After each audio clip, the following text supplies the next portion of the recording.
Capítulo 8. Portanto, agora nenhuma condenação há para os que estão em Cristo Jesus, que não andam segundo a carne, mas segundo o Espírito. Porque a lei do Espírito de vida, em Cristo Jesus, me livrou da lei do pecado e da morte.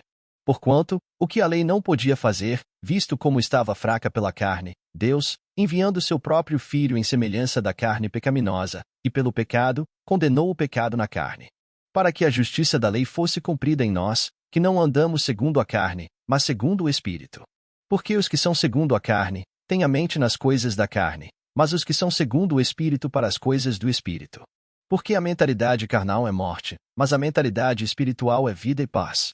Porquanto, a mentalidade carnal é inimizade contra Deus, pois não é sujeita à lei de Deus, nem de fato, pode ser. Então, os que estão na carne não podem agradar a Deus.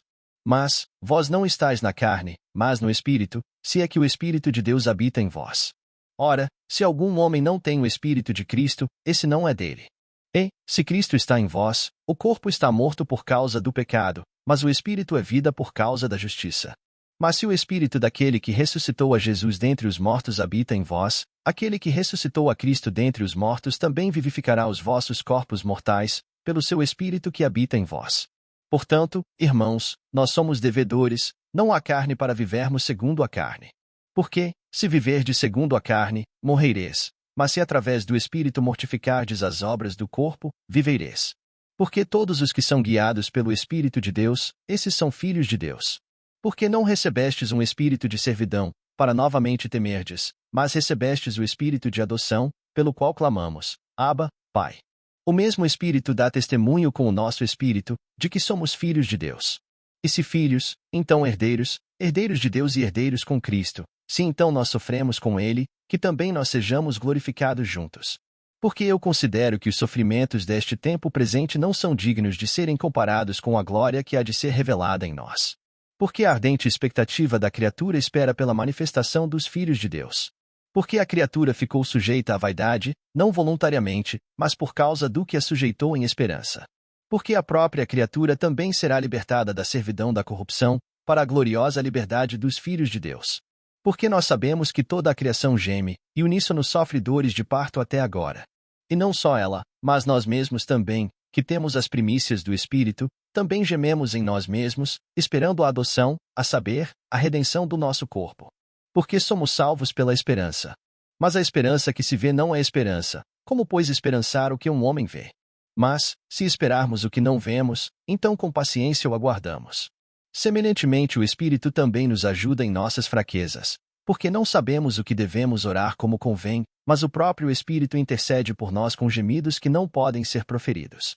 E aquele que examina os corações sabe qual é a intenção do Espírito, porque ele faz intercessão pelos santos segundo a vontade de Deus. E sabemos que todas as coisas trabalham juntamente para o bem daqueles que amam a Deus, daqueles que são chamados de acordo com o seu propósito. Para quem ele conheceu antes, ele também os predestinou para serem conformes à imagem de seu Filho, para que ele pudesse ser o primogênito dentre muitos irmãos.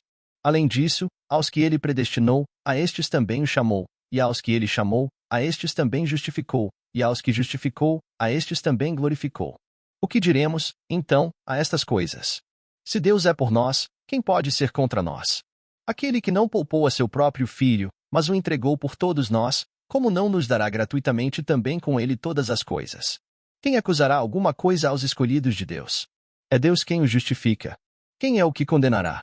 É Cristo que morreu, sim, que foi ressuscitado, o qual está à direita de Deus, e também intercede por nós. Quem nos separará do amor de Cristo? Será a tribulação, ou a angústia, ou a perseguição, ou a fome, ou a nudez, ou o perigo, ou a espada? Como está escrito, por causa de ti somos mortos todo o dia, somos considerados como ovelhas para o matadouro. Mas em todas estas coisas somos mais do que vitoriosos, através daquele que nos amou. Pois eu sou persuadido, de que nem a morte, nem a vida, nem os anjos, nem os principados, nem as potestades, nem as coisas do presente, nem as coisas por vir, nem a altura, nem a profundidade, nem alguma outra criatura será capaz de nos separar do amor de Deus, que está em Jesus Cristo nosso Senhor.